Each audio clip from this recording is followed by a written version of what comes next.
and I just wanted to just die. That's it. That's the end of the story. In the spring of 2026, as Betty Broderick's health declined within the walls of the California Institution for Women, very few people knew that she was preparing to speak one final time about the man whose death she had been convicted of causing nearly 4 decades earlier. The statement she left behind wasn't delivered in a courtroom, wasn't read to a parole board, and wasn't given in any of the formal venues where her voice had been repeatedly silenced over the decades. Instead, it came in the form of a carefully composed letter to documentary filmmakers, a last testament written by a woman who had spent 30 years watching her story be told by everyone except herself. What she said in those final words would challenge much of what the public believed they understood about her case, and it would fundamentally reframe who Daniel Broderick had been in ways that nobody in power had ever allowed. To understand the significance of Betty's final statement, you have to first understand what the public narrative had always been. The story that had circulated for decades was relatively simple. A jealous wife, unable to accept that her marriage was ending, unable to handle the fact that her husband was moving on with a younger woman, finally snapped one November morning in 1989 and murdered both her ex-husband and his new bride. The narrative was clean, understandable, and deeply unsatisfying to anyone who actually paid attention to the details of what had happened in the years before those fatal shots were fired. But it was the narrative that had won. It was the narrative that had sent Betty to prison, kept her there through multiple parole denials, and shaped how she was remembered by a public that had never been interested in complications.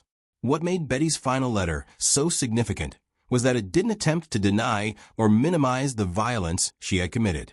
She had pulled a trigger. 2 people had died. She had never pretended otherwise. What she did in that final statement was provide a framework for understanding why that violence had occurred, one that shifted the entire center of gravity of the case away from romantic jealousy and toward something far more systemic and far more damaging. She wrote about Daniel Broderick in terms that went beyond the conventional language of infidelity and betrayal. She described him as the architect of what she called emotional terrorism, a man who had subjected her to sustained coercive control not just during the divorce proceedings, but throughout the entire span of their marriage, including the years when everything looked perfect from the outside. The term coercive control had not been part of the mainstream vocabulary when Betty Broderick was first prosecuted. It was a concept that had gained recognition in domestic violence discourse primarily in the years after her conviction, as researchers and advocates developed a more sophisticated understanding of how abuse actually functions in relationships. Coercive control doesn't require hitting or physical violence in the traditional sense. It operates through isolation, degradation, monitoring, financial manipulation, and the deliberate exploitation of systems, legal, financial, social, to maintain dominance over another person. When you strip someone of their autonomy, when you make them dependent on you, when you control their access to resources and information, when you use every mechanism at your disposal to ensure they can't leave or can't win, that's coercive control. And that, Betty argued in her final statement, was what Daniel had done to her. What made this framing so powerful and so challenging to the official record was that it suggested the case had been misunderstood from the very beginning. This wasn't a murder case with a domestic dispute backdrop. This was a domestic violence case that ended in tragedy, and the distinction mattered enormously. Throughout the years of her imprisonment, Betty had tried to communicate this framework, but she had been dismissed as bitter, as unstable, as refusing to take responsibility for her actions. Now, in her final statement, she was making the most coherent and organized argument she had ever made, and she was doing it knowing she would never have another opportunity to speak. Betty described the divorce proceedings that began in 1985 as something far more sinister than a simple marital dissolution. She had been a woman without legal training facing off against a man who was not only a lawyer, but one of the most skilled attorneys in San Diego. The asymmetry in power was fundamental and absolute. Daniel understood legal procedure, deadlines, filings, and leverage in ways that Betty simply did not. According to her account, he used that knowledge deliberately and mercilessly to strip away her financial security, to exclude her from decisions about their children, and to maximize her suffering throughout a process that should have been about establishing new boundaries, but instead became an act of war. The financial dimension of this warfare was particularly important to Betty's final statement, and it was an aspect of the case that had been substantially overshadowed by the narrative focus on infidelity. By the mid-1980s, Daniel was extraordinarily wealthy. The marital assets had been built during their marriage, with Betty having sacrificed her own career prospects and educational opportunities to support his rise. When the divorce began, Betty found herself in a position where she had access to very little, while Daniel controlled enormous resources. She described being denied adequate financial support while Daniel continued to live a life of luxury. And she described the custody battle as something that felt less like a legal dispute between two people and more like a calculated campaign designed to ensure that she would lose her children as well as her financial security. This combination of factors created what Betty characterized as a situation of complete vulnerability. She was being systematically dismantled by someone who understood exactly how the systems worked and how to manipulate them.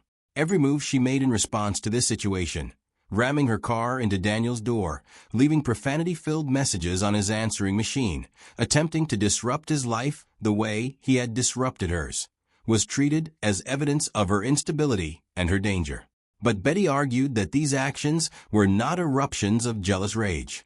They were the desperate attempts of a woman who had exhausted every legitimate avenue of recourse and found them all closed to her. The letter she left with documentary producers conveyed something that years of interviews and statements from prison had failed to communicate: a systematic and detailed description of the way coercive control had operated in her marriage. She wasn't arguing that this justified what she had done. She was arguing that understanding what she had done required understanding what had been done to her first. She was asking for her case to be evaluated not as an isolated violent act, but as the culmination of a process that had ground away her sense of self, her financial security, her relationship with her children, and ultimately her ability to exist within normal legal and social parameters. By the time she put those words on paper, Betty was already in poor health. She knew the time remaining to her was limited. The letter represented something like a final push to make the world understand that the public had been allowed to see only half of the story.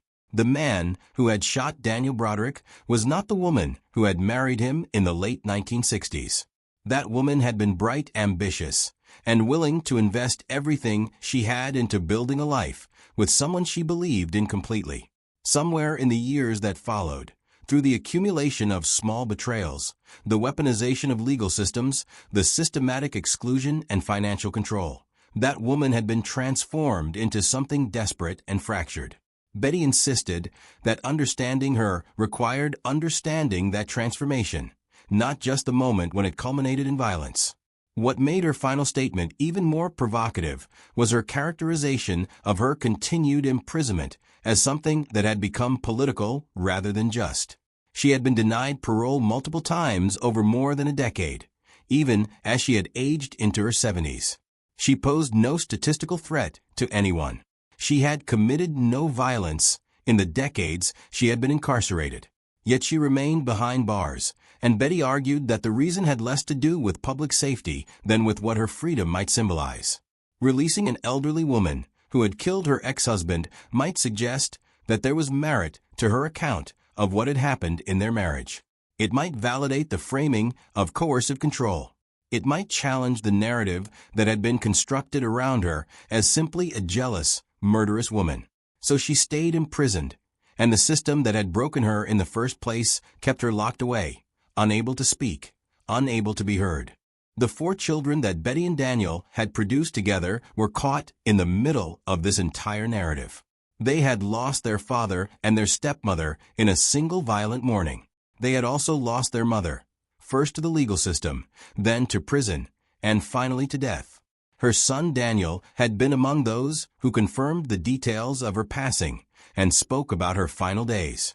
He described a woman who had spent her last weeks on life support, unable to communicate, the written statement she had left behind representing some of the last direct words she would ever speak about why the violence had happened. What the public record actually showed about Daniel Broderick was far more complicated than the simple portrait of an unfaithful husband that the media had largely presented. The record showed a wealthy, well-connected attorney who had significant advantages in navigating legal systems. It showed prolonged, contentious proceedings. It showed a woman held in contempt of court multiple times for refusing to follow the conventional rules of legal behavior. It showed two people caught in a catastrophic collapse, one of whom had vastly more institutional power than the other, and one of whom eventually crossed a line that nobody could defend. In the years following Betty's initial conviction, the domestic violence community had increasingly pointed to her case as an early and tragically under-recognized example of coercive control. Not to justify the violent acts, but to argue that understanding how someone reaches a point of violent desperation matters. It matters for accurately reckoning with what happened. It matters for building legal and social systems that might prevent similar outcomes. Betty had been trying to make this argument since the early 1990s, but it had taken decades for the cultural and legal understanding of coercive control to evolve enough that her framing could even be heard. She died on May 8, 2026, inside the California Institution for Women, never having received parole, never having been publicly acknowledged as anything other than a killer, never having seen her version of events formally recognized by any court. Her final letter remains as one of the clearest articulations she ever gave of what she believed had happened to her, framed not in the language of heartbreak or jealousy, but in the language of abuse, control, and systematic victimization. Whether history will ultimately agree with Betty's framing of her own case remains an open question. But what is certain is that she made sure, before her time ran out, that her story could not be told without acknowledging that there was another version of it. Daniel Broderick had been described as a brilliant attorney, a successful professional, a man who had built a remarkable career. Betty insisted in those final words that he was also a man who had systematically used every advantage he possessed to control and dominate the person who had helped him build everything. Whether you believe her is a question every person must answer for themselves. But she had ensured that you couldn't say you hadn't heard her. Like, subscribe, and follow for more.